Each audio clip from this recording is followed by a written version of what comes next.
അല്ല മറ്റേ അഴിമതി ആരോപണങ്ങളൊക്കെ ഉന്നയിച്ചതുപോലെ തന്നെ താങ്കൾ ഇങ്ങനെ വെറുതെ രസത്തിന് പറയുന്നു. മുഖ്യമന്ത്രി പറയുന്നത് നിങ്ങൾ എങ്ങനെ അഴിമതി ആരോപണം ഉന്നയിച്ചതുപോലെ രസത്തിന് പറയുന്നത്? ഏത് അഴിമതി ആരോപണം തെളിയിക്കാൻ എല്ലാ ആരോപണങ്ങളും തെളിയിക്കപ്പെടും. KFC ബാങ്കിൽ 60 കോടി രൂപ കിടക്കും. ഫെഡറൽ ബാങ്ക് 9% പലിശ. ആ പൈസ എടുത്ത് അനിൽ അംബാനിയുടെ പൂട്ടാൻ പോകുന്ന കമ്പനിയിൽ കൊണ്ട് നിക്ഷേപിക്കുകയാണ്. പൂട്ടാൻ പോകുന്ന കമ്പനി എന്നറിയാം 7 കോടി രൂപയാണ് ആകെ കിട്ടിയത്. 103 കോടി രൂപ സർക്കാർ നഷ്ടപ്പെടുത്തി. എന്ത് തെളിവാ വേണ്ടത്? ഞാൻ തരാം, എല്ലാ തെളിവും ഞാൻ.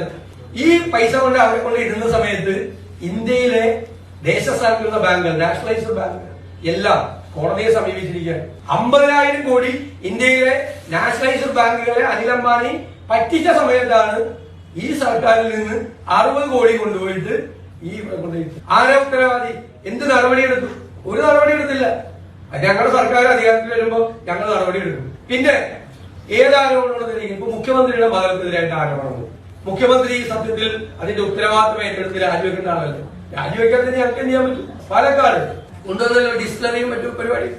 എന്തെങ്കിലും ഒരു പ്രോസസ് നടത്തിയിട്ടാണ് കൊണ്ടുവന്നു. ഏത് തെളിവാണ് ഞങ്ങൾ MP രാജേഷിനെതിരെ ഹാജരാക്കുന്നത്? ഒരു ടെൻഡർ പ്രോസസ് ഉണ്ടായ അവരെ അപേക്ഷിക്കുന്നതിന് മുമ്പ് അവരുമായിട്ട് ഗൂഢാലോചന നടത്തി അവർക്ക് കൊടുക്കുമല്ലേ സ്ഥലം. നാട്ടുകാരെ മുഴുവൻ പറ്റിച്ച് അവിടെ വേറെ ഏതോ പരിപാടി തുടങ്ങാൻ പോകാറുണ്ട്. എത്ര എണ്ണം വേണം? ഏത് കേസിലാണ്, ഏത് മാധ്യമ പ്രവർത്തകരാണ് ഞങ്ങൾ ഉന്നയിച്ച കേസിൽ തെളിവ് വേണ്ടത്? നേരിട്ട്